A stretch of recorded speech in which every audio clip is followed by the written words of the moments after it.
할렐루야, 좋은 아침입니다. 오늘도 말씀을 하루 시작합니다. 슬기로운 아침 시간 사사기 15장 말씀입니다.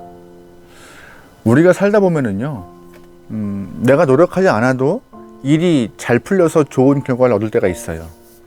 우연이라고 말할 수밖에 없는 상황인 것이죠. 그런데 그 우연이 펼쳐진 그 상황에 내 전 인생을 걸어버리는 것은 참 어리석은 모습입니다. 노력하지 않아도 그 잘됨을 갖고 내 삶을 완전히 거기에 투자하는 것은요, 허황된 꿈을 쫓는 것과 같은 것이죠. 우연이에요, 우연 그건. 그런데 그렇게 살아가는 사람들이 생각보다 많은 것 같아요.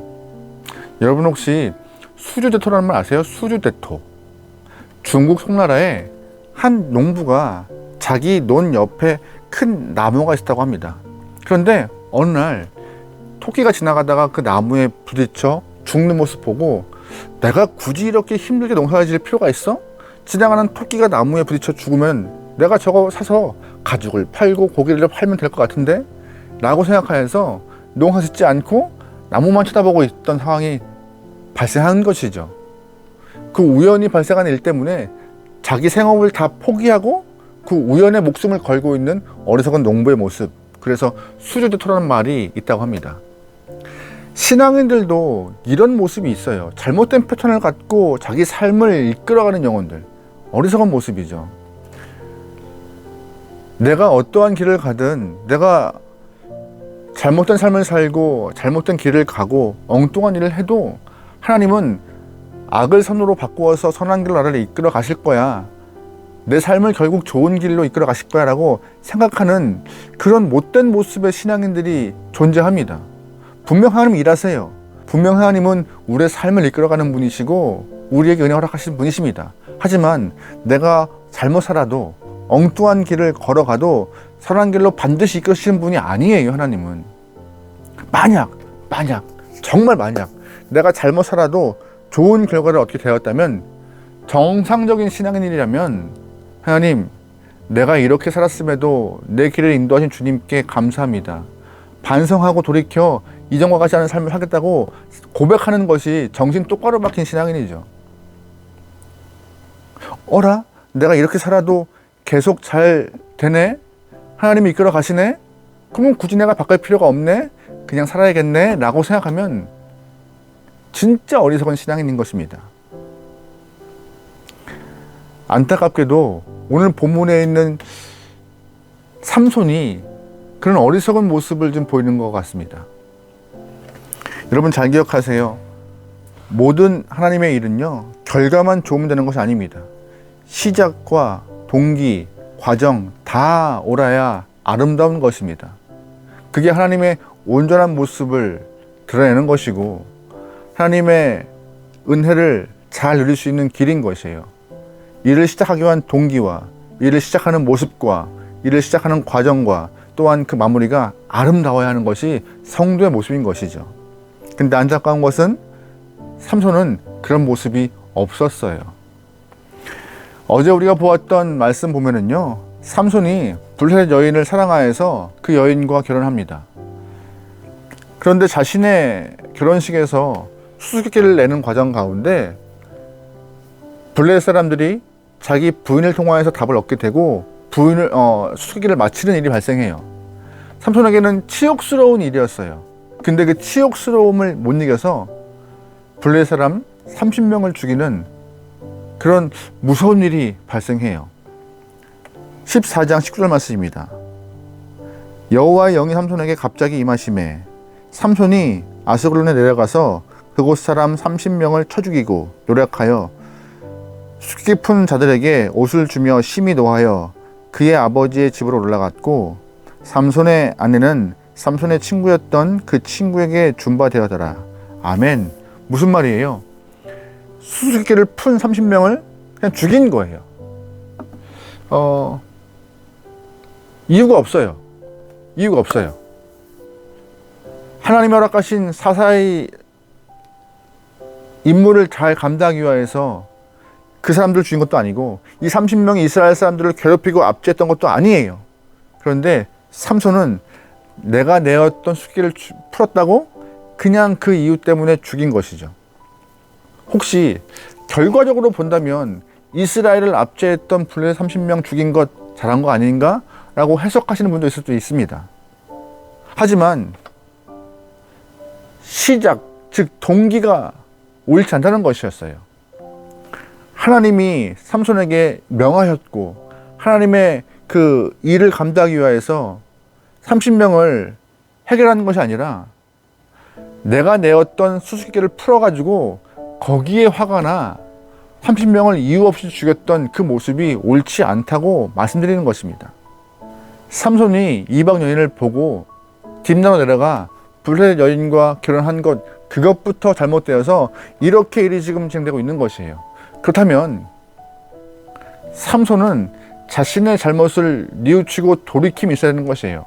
하나님, 내가 내 안목의 정욕 때문에 이러한 일이 있는데 이렇게 하나님 허락하신 그 귀한 능력을 잘못 쓰고 있는 나를 용서하시고 허락하신 사명 잘 감당하겠다고 회개하는 것이 정신 똑바로 박힌 사사인데 그런 모습이 없습니다.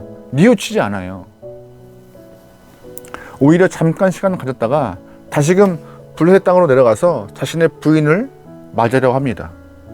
그런데 이미 아내는 다른 사람에게 시집을 갔던 상황인지라 삼손은 당황스러운 일을 경험하게 돼요. 오늘 본문 1절 말씀입니다. 얼마 후 밀 거둘 때 삼손이 염소 새끼를 가지고 그의 아내에게로 찾아가서 이르되 내가 방에 들어가서 내 아내를 보고자 하노라 하니 장인이 들어오지 못하게 하고. 아멘. 1절 말씀에 삼손의 그 죄된 패턴이 보이죠. 어떤 거예요? 내 아내를 보고자 하노라. 어제도 말씀드렸지만 삼손의 가장 큰 약점은 보는 것, 즉 안목의 정죄라고 말씀드렸어요. 어제도 블레셋 여인을 향하여서 눈에 담았고 그 여인을 보고 마음이 흔들려 블레셋 땅 딥나 내려가서 그 여인을 아내로 삼았던 그 시작부터, 그 모습부터 잘못을 저질렀고 죄에 빠질 수밖에 없는 상황으로 자신의 삶을 이끌어갔던 삼손이었습니다. 하나님의 은혜로 블레셋 사람들을 이유 없이 죽이고 다시금 이스라엘에 돌아왔지만 오늘 본문 보세요. 다시 아내를 보고자 블레셋 땅으로 들어가는 삼손의 모습이요. 자신의 약점인 안목의 정욕 전혀 고치지 않고 바꿀 마음도 없던 것이에요. 계속 같은 패턴의 잘못이 반복되고 있습니다. 이것은 삼손의 잘못이고 이 모습이 우리에게 있지 않나 한번 곰곰이 생각해 봐야 돼요. 내 삶에서 반복되어 있는 잘못된 죄의 패턴들 그대로 갖고 있지 않는가?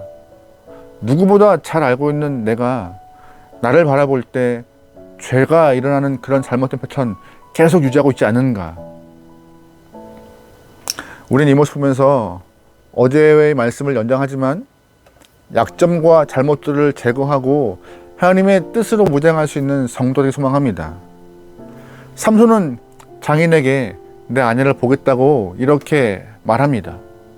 하지만 장인은 이미 그 나의 딸은 다른 사람에게 시집을 가서 볼 수가 없다라고 못 들어오게 막고 있어요. 그런데 어디 힘으로 삼손을 막겠습니까? 그러자 장인이 삼손에게 제안합니다. 2절 말씀이에요. 이르되 네가 그를 심히 미워하는 줄 알고 그를 내 친구에게 주어노라. 그의 동생이 그보다 더 아름답지 아니하냐. 청하노니 너는 그를 대신하여 동생을 아내로 맞이하라 하니. 아멘. 무슨 말이에요? 네가 결혼한 딸은 이미 다른 사람에게 시집을 갔고 없으니까 내가 그 둘째 딸을 너에게 줄 것이다. 그와 결혼하여서 가정을 꾸리면 어때? 라고 제안합니다. 삼손 입장에서는 장인의 제안이 달갑지가 않았습니다. 그래서 그 말을 결심으로 이 삼손의 마음에 못된 마음을 한번 더 품어요. 그렇지, 내가 이 일로 블레셋 사람들을 괴롭히고 죽이겠다는 마음이에요. 4절 5절 말씀에 이런 표현이 있습니다. 삼손이 가서 여우 300마리를 붙들어서 그 꼬리와 꼬리를 메고 회를 가지고 그 두 꼬리 사이에 한 회를 달고 회에 불을 붙이고 그것을 블레셋 사람들의 곡식밭으로 몰아 들어서 곡식단과 아직 배지 아니한 곡식과 포도원과 감나무들을 사른지라. 아멘. 자기 부인을 다른 사람에게 주었다는 그 빌미를 통하여서 블레 사람들의 밭을 엉망으로 만듭니다. 그뿐인가요? 나중에 시간이 지나서 나귀 턱으로 블레 사람 1000명을 죽인 일로 발생해요. 15절입니다. 삼손이 나귀의 새 턱을 보고 손을 내밀어 집어들고 그것으로 1000명을 죽이고 이르되 나귀의 턱으로 한 더미 두 더미를 쌓았으며 나귀의 턱뼈로 내가 1000명을 죽여노라 하니라. 아멘. 오늘 본문 15장 말씀 보면서 삼손의 모습 보면서 블레셋을 무찔렀다, 1000명을 죽였다 라고 잘했다고 평가하실 수 있겠습니까? 삼손의 이 모습 보면서 하나님이 허락하신 사사의 명을 잘 감당했다라고 말할 수 있는 분이 계시겠습니까? 결과적으로 본다면은 이스라엘을 압제했던 블레셋을 죽인 건 맞아요. 하지만 그 시작과 동기, 과정 모두가 다 하나님이 허락하신 사명과 임무가 아니라 내 감정을 주체하지 못하여서 하나님 주신 힘을 막 쓰고 있는 것입니다. 자신의 안목의 정욕을 통하여서 잘못된 길을 걸어갔음에도 그래서 발생한 모든 일임에도 불구하고 돌이키려 하지 않고 이전의 모습 반성하지 않고 고칠망 없이 계속 자신의 삶을 유지하면서도 나쁜 결과를 초래하고 있던 삼손의 모습을 볼 수 있는 것이죠. 하나님은 우리에게도 여러 번의 기회를 주세요. 돌아올 수 있는 기회, 반성할 수 있는 기회, 회개할 수 있는 기회. 근데 그 기회들을 우리가 잘못 해석하여서 뉘우침 없이 그냥 이전과 같이 그렇게 끌고 간다면요, 하나님의 진노가 크게 임할 수밖에 없는 삶임을 잘 기억하셔야 합니다. 언제까지 하나님은 기회만 주시지 않으세요. 돌이키는 그 기회를, 회개할 수 있는 기회, 주님께 갈 수 있는 기회를 잃어버리지 않게 소망합니다. 내가 어떻게 살아도 하나님은 내 삶을 잘 이끌어 가실 거야. 악한 길을 갔던 내 모습이지만 하나님의 선하심이 나를 잘 이끌어서 잘 가게 하겠지 라고 한다면은 그 생각 큰 오산입니다.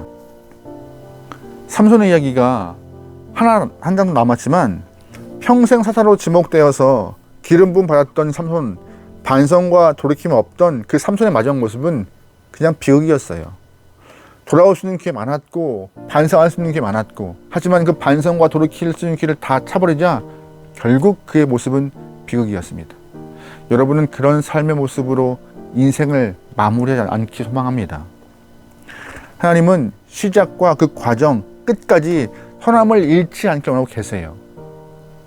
그 시작과 과정이 하나님의 마음을 품고 하나님의 뜻을 드러낼 수 있는 좋은 모습이 되어서 좋은 결과로 주 앞에 올 수 있는 성도를 원하고 계신 것이죠. 그러기에 오늘 하루 아름다운 모습으로 주님께 갈 수 있는, 주의 뜻을 이뤄갈 수 있는 우리의 시간 되면 좋겠고, 혹여나 내 삶이 선하지 않거나 내 삶이 주의 뜻과 거리가 멀거나 내 삶이 옳지 않으면은 돌이켜 새로운 마음으로 다시금 주님의 뜻을 쫓기 위해 살아갈 수 있는 좋은 기회의 시간을 소망합니다. 오늘이 좋은 날의 시작, 오늘이 주의 뜻을 이루기 위한 좋은 날, 오늘이 주의 마음을 기쁘게 할 수 있는 바로 그때이길 소망합니다. 기도하시겠습니다. 언제나 주의 뜻을 이루기 위하여서 애쓰는 사명자임을 잊지 않도록 하소서. 예수님 때문에 생명 얻은 자, 그 생명을 가볍게 사용하는 영혼 되어 주님의 기쁨 되게 나오니 순간순간 우리가 잘못된 길을 간다 할지라도 성령이여 깨우치게 허락하셔서 돌이키고 반성하고 회개하게 허락하시고 다시금 주님과 함께 온전한 모습의 삶을 살 수 있도록 역사하소서. 오늘 하루를 맡기오며 예수님의 이름으로 기도합니다. 아멘.